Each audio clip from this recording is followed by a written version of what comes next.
The massive auction hall buzzed with voices from across the galaxy. Creatures of all shapes and sizes filled the floating seats that adjusted to each species' needs. Some had tentacles. Others had crystal bodies that sparkled in the light. A few looked like walking trees, while others were just glowing balls of energy. Han Sol Kim sat in the human section, looking bored. He wore a simple black suit and kept checking his watch. Next to him, Yanwu Park scribbled notes on a tablet, occasionally looking up at the giant hologram floating above the auction floor. The hologram showed a massive ship. It was bigger than most space stations, stretching 50 kilometers from end to end. The ship looked dead. Its hull was black and scarred, with holes punched through it in several places. Debris floated around it like a metal cloud. "Ladies, gentlemen, and honored beings," the auctioneer announced. His voice came through translators in dozens of languages.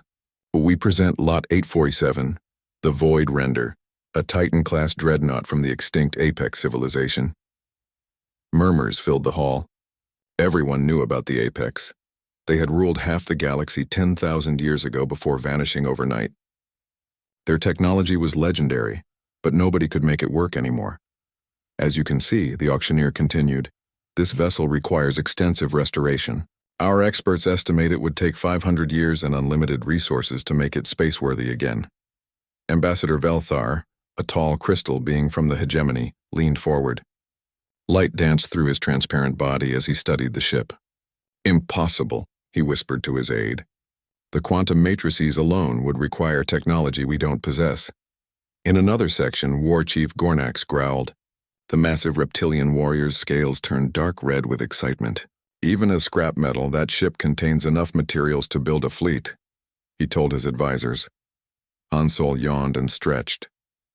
Yanwu glanced at him with amusement. "Are you even paying attention?" she whispered in Korean.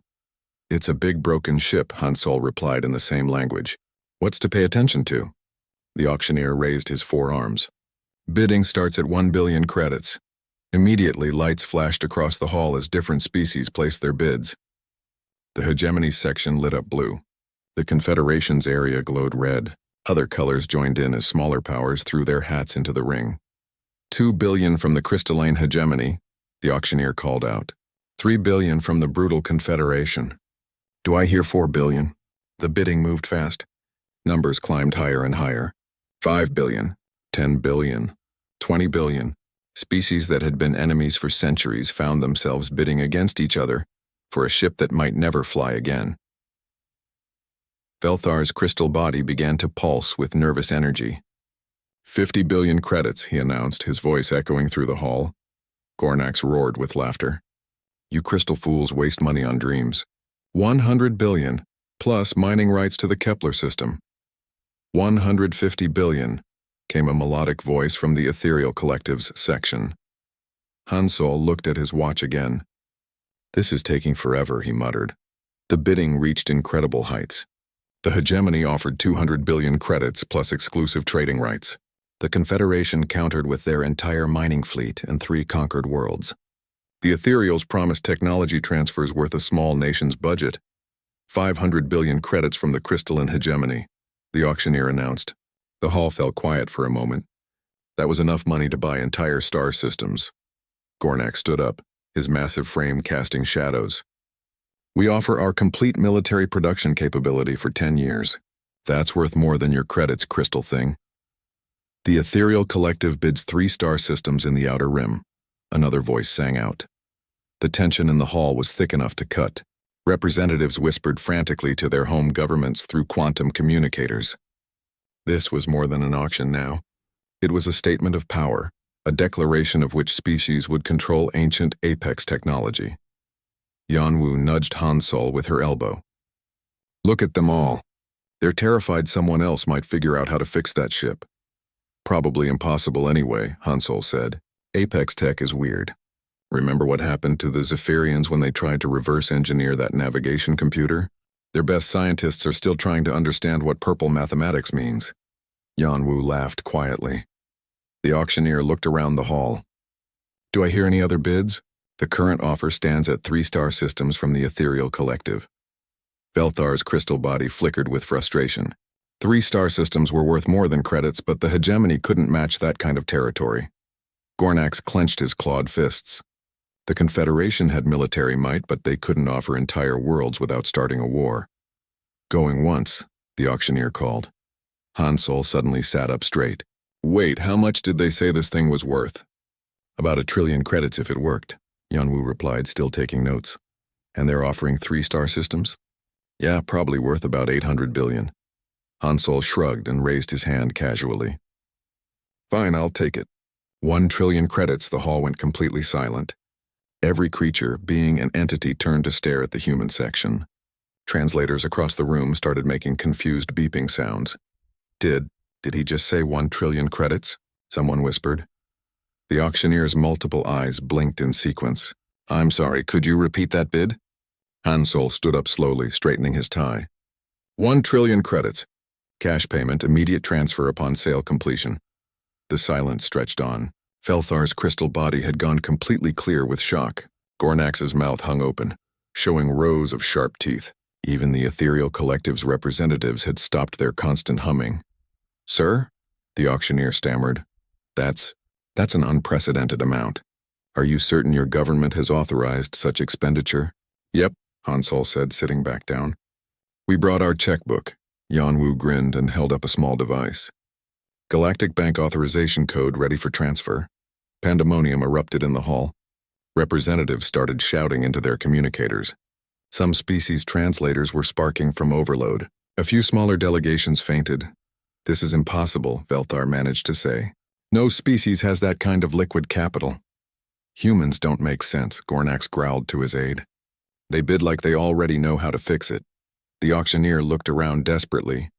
Are there any other bids? Nobody moved. Nobody spoke. The number was too big, too crazy. 1 trillion credits was more money than most civilizations saw in a century. Going once. Going twice. The auctioneer's voice shook. Sold to the human delegation for 1 trillion credits. Hansol nodded politely. Great, when can we pick it up? The hall exploded into chaos. Representatives ran for the exits, desperate to contact their governments. Emergency sessions would be called. Military advisors would be consulted. The humans had just bought the most dangerous piece of technology in the galaxy, and they acted like they were buying groceries. As species fled the auction hall in panic, Yanwu looked at her tablet. The ship's in the neutral zone, about 3 days' travel from here. Good, Hansol said, standing up and stretching. I'm getting hungry. Think they have decent food on this station? Probably. Why are you so calm about this? Hansol smiled. Because we're humans. When we say we'll take something, we usually figure out how to make it work. That's just what we do. Outside the auction hall, the galaxy began to panic. The humans had just casually spent more money than most civilizations possessed, on a ship that couldn't be fixed, with the confidence of people who already knew exactly what they were doing, and that terrified everyone. The news spread across the galaxy faster than light itself. On crystal worlds, information flowed through living networks. In the depths of space, gas-based beings shared the data through electromagnetic pulses. Even the ancient tree people, who normally communicated once per century, suddenly started talking. The message was always the same. The humans bought the void render. On the capital world of the crystalline hegemony, emergency lights flashed in the Parliament building. Felthar materialized in the center chamber, his crystal body still flickering with shock from the auction. They paid how much? Chancellor Krixtal demanded. Her ancient crystal form towered over the assembly, rainbow light dancing through her transparent body. 1 trillion credits, Velthar repeated. Cash payment. No loans, no trade agreements, just money. The chamber filled with the sound of crystal beings resonating in distress. It sounded like wind chimes in a hurricane. Impossible, said War Minister Zexalon. We've studied human economic capacity for decades. They don't have that kind of wealth. Apparently they do, Velthar said quietly. Meanwhile, in the military strongholds of the brutal Confederation, War Chief Gornax paced back and forth in front of a massive tactical display. His claws left scratches in the metal floor with each step. Run the analysis again, he growled at his intelligence officer. Sir, we've run it 12 times. The smaller reptilian replied nervously. The humans' public financial records show no indication they possess such resources. Then they have hidden assets, Gornak snarled. No species spends that much money unless they know something we don't. On the other side of the galaxy, in the floating cities of the ethereal collective, beings of pure energy swirled in agitated patterns. Their usual calm songs had become discordant wails of confusion, but nowhere was the panic greater than in the Galactic Council chambers. Do-Yun. Lee walked calmly through the corridors of the massive space station that served as the galaxy's political center. He was a middle-aged human with graying hair and a patient expression. As humanity's ambassador to the Council, he'd seen his share of galactic crises. This felt different, though. The hallways were full of running beings, shouting into communicators in dozens of languages. Ambassador Lee, a crystalline aide, slid up to him, light pulsing frantically through her small form. The Council demands an immediate emergency session. Of course they do, Do-Hyun said calmly. What time? Now, right now. They're all waiting. Do-Hyun checked his watch. I suppose I can spare an hour. The Council chamber was in chaos when he arrived. Representatives from hundreds of species filled the curved seating arrangements. The air was thick with translated voices, all talking at once. Order! Order! Chancellor Morden's voice boomed through the speakers. The ancient being resembled a floating jellyfish made of metal, his tentacles sparking with electrical current. Ambassador Lee, please take the witness stand. Do-Hyun walked to the center of the chamber. Around him, hundreds of alien eyes, sensors, and perception organs focused on his small human form. Ambassador, Chancellor Morden began, your species has just made the largest single purchase in galactic history. The Council demands an explanation. We saw something we liked and bought it, Do-Hyun replied with a shrug. Seems straightforward to me. The chamber erupted. Beings shouted in languages that made the translators spark and smoke. Several smaller species representatives fell over backward in shock. You spent 1 trillion credits on a derelict ship that cannot be repaired. Velthar's voice cut through the noise. What are your intentions? To fix it, Do-Hyun said simply. Impossible, roared a delegate from the warrior clans. The greatest minds in the galaxy have studied Apex technology for millennia. It cannot be understood. Have you tried asking nicely? Do-Hyun asked. The question was so unexpected that the entire chamber fell silent. What? The warrior clan delegate stammered. Asking nicely, Do-Hyun repeated. You know, saying please, being polite to the technology. Sometimes things work better when you're nice to them. Somewhere in the back, a small furry being started laughing hysterically. The sound was infectious, and soon other species joined in, though most weren't sure why. Chancellor Morden's tentacles sparked with frustration. Ambassador Lee, this is a serious matter. Your species has acquired the most dangerous piece of technology in known space. The Council has the right to know your plans. We plan to see if we can get it working, Do-Hyun said. If it works, great. If not, well, it was an expensive learning experience. But why did you bid so much? Pressed a delegate from the Merchant Guild. You could have bought entire sectors for that amount. Do-Hyun thought for a moment. Have you ever been to a garage sale and seen something interesting? You don't always know why you want it, but something tells you it might be useful. That's kind of what this was. You compared the greatest archaeological find in galactic history to a garage sale? Velthar's crystal body was flashing angry red colors. Pretty much. Yeah. While the council session continued in barely controlled chaos, far across the galaxy, Heejin Cho was preparing for the most important engineering project of her career. She stood in the hangar bay of the human ship Terra's Hope, watching her team load equipment and supplies. Ma'am, her assistant engineer Tae-Ho Lim approached with a tablet. We've got the preliminary scans of the void render. It's bigger than we thought. Heejin looked at the data. The ship wasn't just big, it was enormous. 50 kilometers of alien metal and unknown technology, floating dead in space for 10,000 years. Have the other species tried to board it? She asked. A few expeditions over the centuries, Tae-Ho replied. Most couldn't get past the outer hull. The ones that did make it inside, well, they didn't find much they could understand. Yejin studied the scans. What about life support? Dead power's dead too. Whatever kept that ship running, it's been offline for millennia. Good thing we brought extension cords, Hyojin said with a smile. Tae-Ho blinked. Ma'am? Joke, Tae-Ho. We'll figure it out when we get there. Back at the council, Do-hyun was fielding increasingly desperate questions. What if the ship's weapons still function? Demanded a military advisor. Then we'll be very careful with them. What if the technology is too advanced for human understanding? Then we'll learn as we go. What if you accidentally destroy a planet?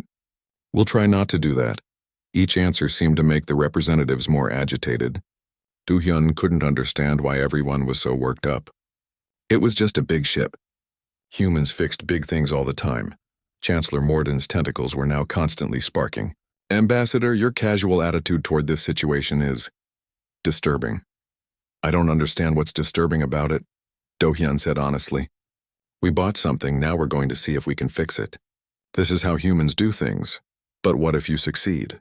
This question came from a small, worried-looking being in the back rows. Do-hyun paused. Well, then we'll have a working ship, and then what? I guess we'll figure that out too. The chamber fell silent again. This time, the silence was heavy with fear. Every species present was thinking the same thing. The humans had just bought the most powerful weapon in galactic history, and they were treating it like a hobby project. The session is adjourned, Chancellor Morden announced. All species are advised to monitor the situation. As the representatives filed out, Do-hyun heard fragments of urgent conversations in dozens of languages. Words like military preparation and defense protocols and emergency alliances floated through the air. He pulled out his communicator and sent a message to Hye-jin. How long until you reach the ship? Her reply came back quickly. 2 days. Why, no reason. Just let me know how it goes. Do-hyun put away the communicator and headed for the exit. Behind him, the galaxy's greatest powers were already making plans to deal with whatever the humans might unleash. The humans, meanwhile, were mostly wondering if anyone had remembered to pack enough coffee for the trip. 3 days later, the human fleet arrived at the coordinates in the neutral zone. 7 ships in total, 5 cargo vessels, 1 engineering support ship, and the Terra's Hope carrying the restoration team. They were tiny specks compared to the massive derelict floating before them. The void render hung in space like a dead metal mountain. Its hull was black as deep space, scarred by countless impacts and torn open in several places. Debris from 10,000 years of slow decay floated around it in lazy orbits. Holy shit, whispered Jaemin Kang, the lead systems engineer, as he stared out the viewport. That thing is huge. Language, Jaemin, Hye-jin Cho said mildly, though she was equally impressed. Subin, what are the scans showing? Subin Yoon looked up from her Xenotech workstation, her eyes bright with excitement. It's amazing, Chief. The hull alone is made from materials we don't have names for. And the energy patterns? She paused, frowning. That's weird. What's weird? There are faint energy readings deep inside the ship. Very faint, but definitely there. Dong-wook Shin, the chief of restoration operations, checked his tablet. Could be residual power from backup systems. Most species build redundancy into their important ships. The Apex built redundancy into their redundancy, Subin said. According to the historical records, they were completely obsessed with making things that couldn't break. Well, something broke, Jaemin observed, pointing at the massive holes in the ship's hull. Actually, Subin said slowly, I don't think those are battle damage. The edges are too clean, too precise. I think the ship did that to itself. Everyone stared at her. It did what now? Dong-wook asked. Look at the patterns. The holes aren't random. They're venting ports. When the ship shut down, it deliberately opened itself up to space, like it was going into hibernation. Myung Song, their communications officer, looked up from her station. Hibernation? Ships don't hibernate. This one might, Subin said. We're not dealing with normal technology here. The first boarding party consisted of 6 humans in basic spacesuits, carrying toolkits that looked primitive compared to the ancient alien vessel they were entering. They used a simple docking clamp to attach to what looked like an airlock. Think it still works? Jaemin asked, looking at the alien door controls. One way to find out, Hye-jin said. She walked up to the control panel and knocked on it twice. Hello, anyone home? To everyone's surprise, the airlock door slid open with a soft hiss. Did you just knock on a 10,000-year-old alien door and have it open for you? Dong-wook asked in disbelief. Politeness works, Hye-jin said with a shrug. Come on, let's see what's inside. The interior of the void render was dark and cold, but their helmet lights revealed corridors that stretched beyond sight. The architecture was beautiful and strange. with flowing curves that seemed to follow some alien sense of aesthetics. Gravity's working, Jamin noted, feeling his feet settle firmly on the deck. Emergency power must still be active, Subin said, checking her instruments. Minimal, but enough to maintain basic life support in this section. They made their way deeper into the ship, leaving marker beacons behind them.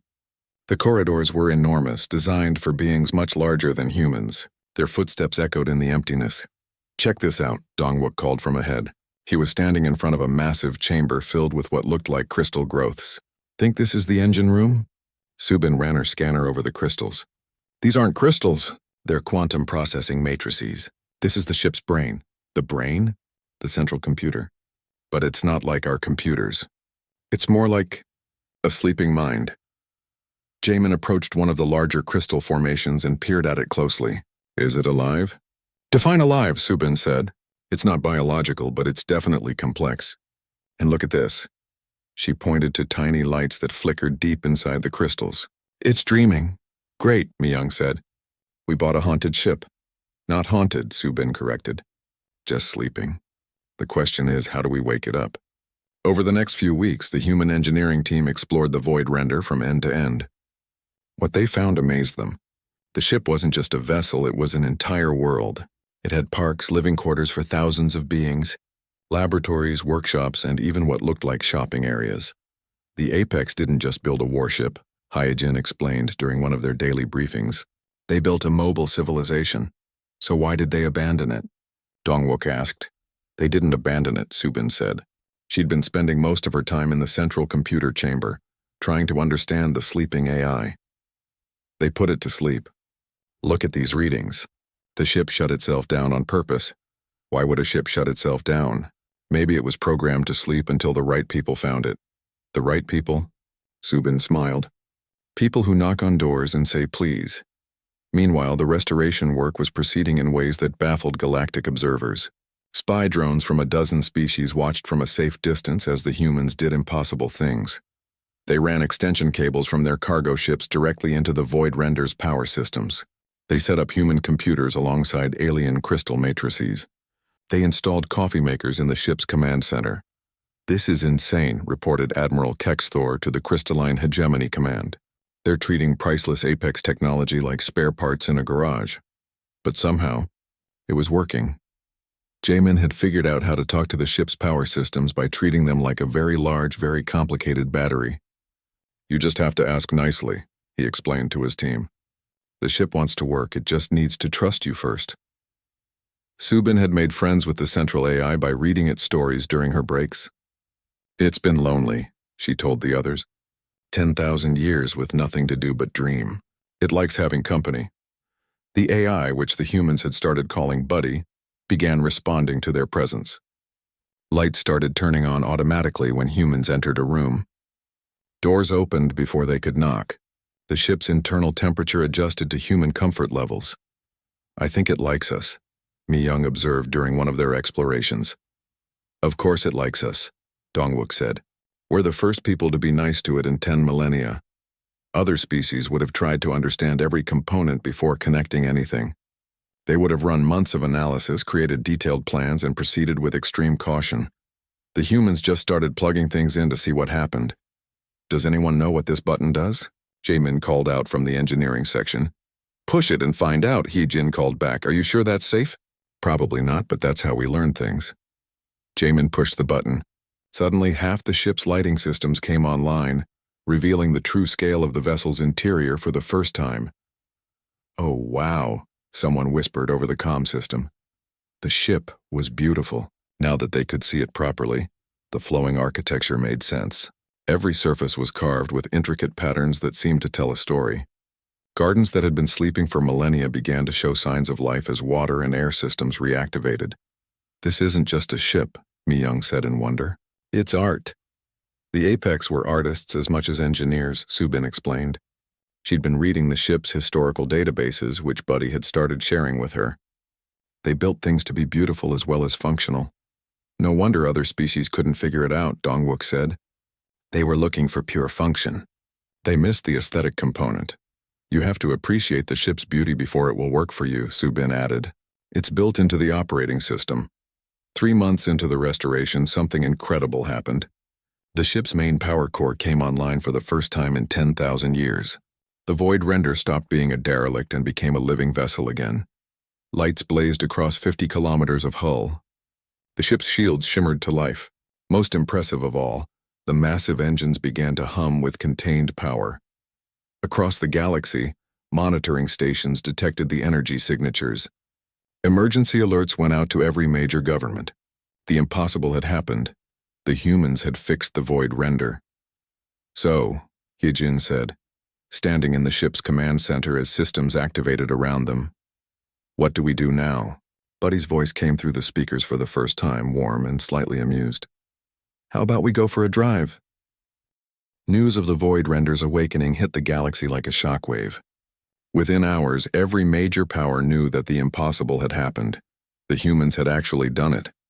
Captain Wu Jin Lim stood on the bridge of the restored vessel, still unable to believe he was there. He was a career officer who had commanded everything from patrol ships to battle cruisers, but nothing had prepared him for this. The bridge alone was larger than most ships he'd served on. Systems check, Buddy, he said to the ship's AI. All systems green, Captain, Buddy replied cheerfully, though I have to say it's nice to have a crew again. Gets lonely being a ship with nobody to ship around. Did the AI just make a joke? Asked In-Ho Nam, the ship's new AI specialist. I've been practicing, Buddy said. Want to hear another one? What do you call a ship that tells lies? A space fiction vessel. In-Ho laughed despite himself. That's terrible, I know. I'm still working on my material. I've only had 10,000 years to think of jokes. On the other side of the bridge, So Young Huang monitored galactic communications. As the chief of galactic relations, her job was to keep track of how other species were reacting to humanity's latest achievement. The reports were not encouraging, Captain, she called out. We're getting priority messages from the Galactic Council, the Crystalline Hegemony, the Brutal Confederation, and about 20 other governments. They all want to know our intentions. What kind of intentions? Wu Jin asked. The "are you going to conquer the galaxy" kind of intentions? Are we? I wasn't planning on it, So Young said. Were you? Not really. I was thinking maybe we could take her for a test drive, see how she handles. Captain, Buddy interjected. If I may suggest, perhaps we should demonstrate my capabilities. Other species seem concerned about what I can do. What can you do? Wu Jin asked. Oh, the usual ship things. Faster than light travel, defensive systems, long-range sensors, planet-cracking weapons, reality manipulation, time dilation fields, pocket universe generation. Wait, what was that about planet-cracking weapons? Standard Apex military package. Don't worry, I'm very responsible with them. Haven't accidentally destroyed anything in millennia. In-Ho looked nervous.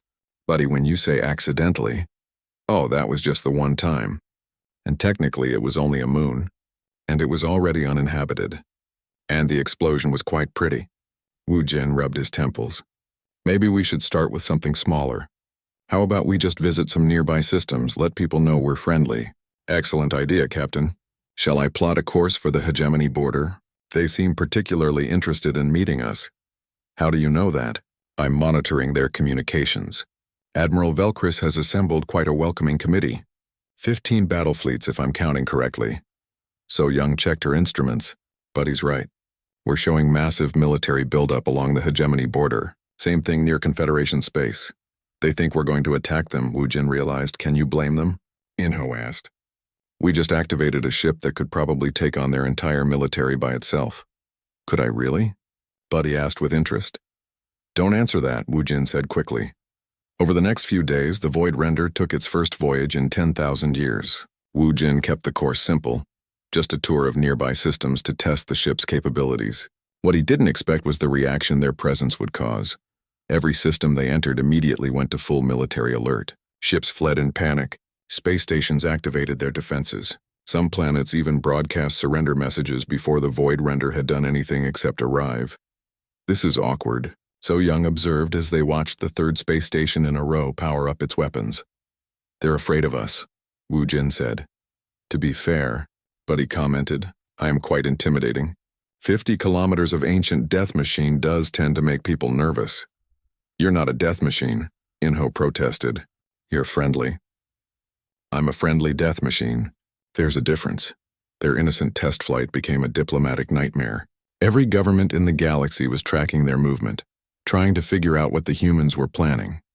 Military alliances that had been dormant for centuries suddenly activated. Ancient enemies began sharing intelligence about the human threat. Captain So Young reported during one of their stops. We're receiving formal protests from 47 different governments. They want us to leave their territory immediately. But we're in neutral space, Wu Jin pointed out. Apparently, anywhere we go stops being neutral and becomes potential threat zone. Admiral Velcris of the Crystalline Hegemony watched the Void Render's movements from her command ship.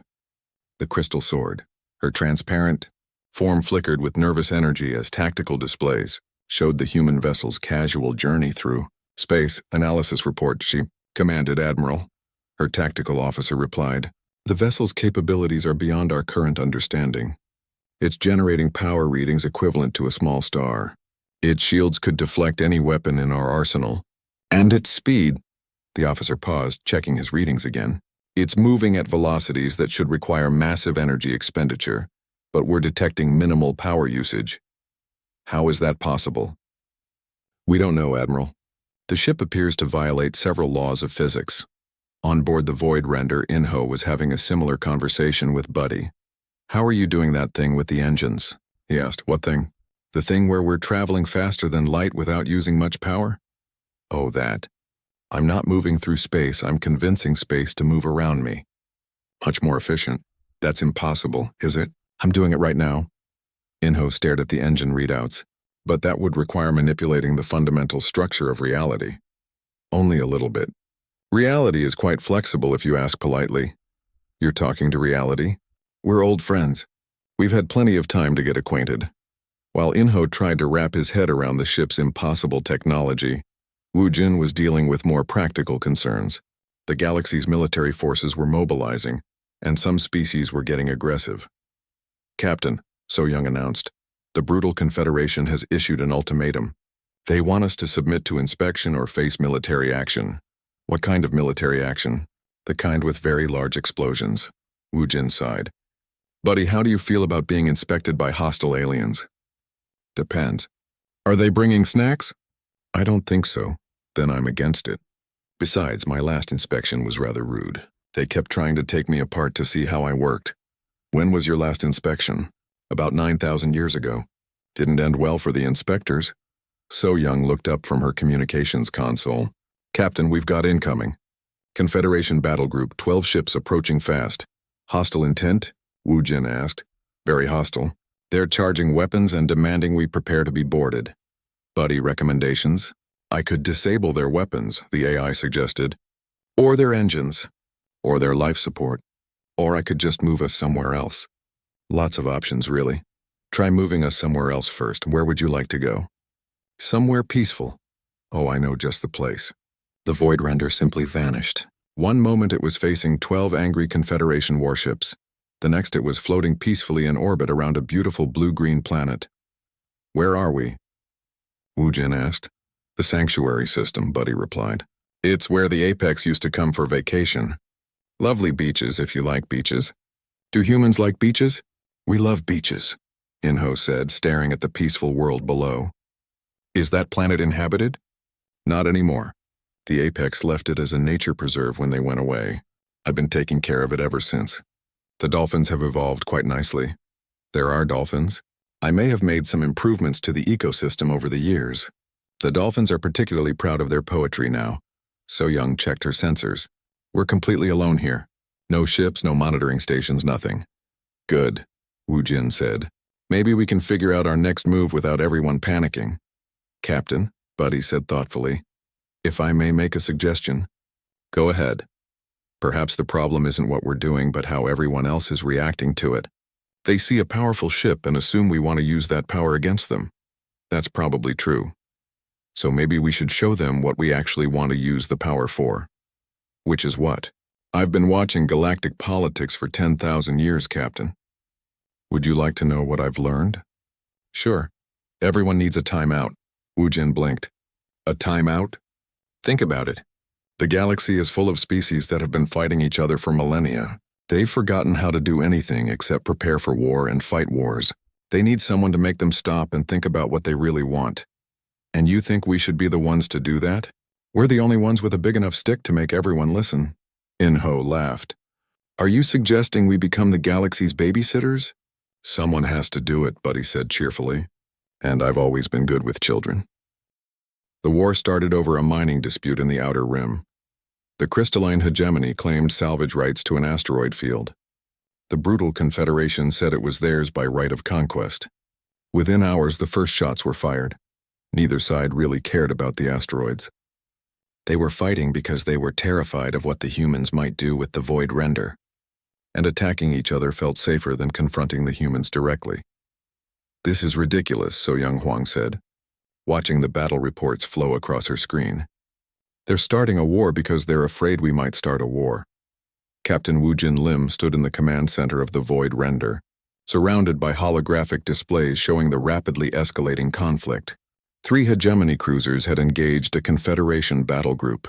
More ships were arriving every hour. Sir, reported Communications Officer Mi Young Song, we're receiving formal requests for military support from both sides. They want us to pick a side? Wu Jin asked. Apparently. The hegemony is offering exclusive technology sharing agreements. The Confederation is promising us territorial concessions. What did you tell them? That we'd get back to them. Admiral Kyung-ho Park materialized on the bridge via hologram. As the overall commander of human space forces, he'd been dealing with increasingly frantic communications from across the galaxy. Captain, he said without preamble, the situation is deteriorating rapidly. We've got 17 different conflicts starting up across 3 sectors. Everyone's using the excuse of defensive positioning to start settling old grudges. How bad is it? Wu Jin asked. Bad enough that the Ethereal Collective just broke their 5,000-year isolation to ask us what our intentions are. When energy beings who communicate through pure thought start worrying about galactic politics, you know things are serious. Buddy's voice came through the speakers. Captain, if I may interrupt, I've been monitoring galactic communications. The situation is worse than your admiral realizes. How so? The fighting isn't just about territory anymore. The smaller species are panicking.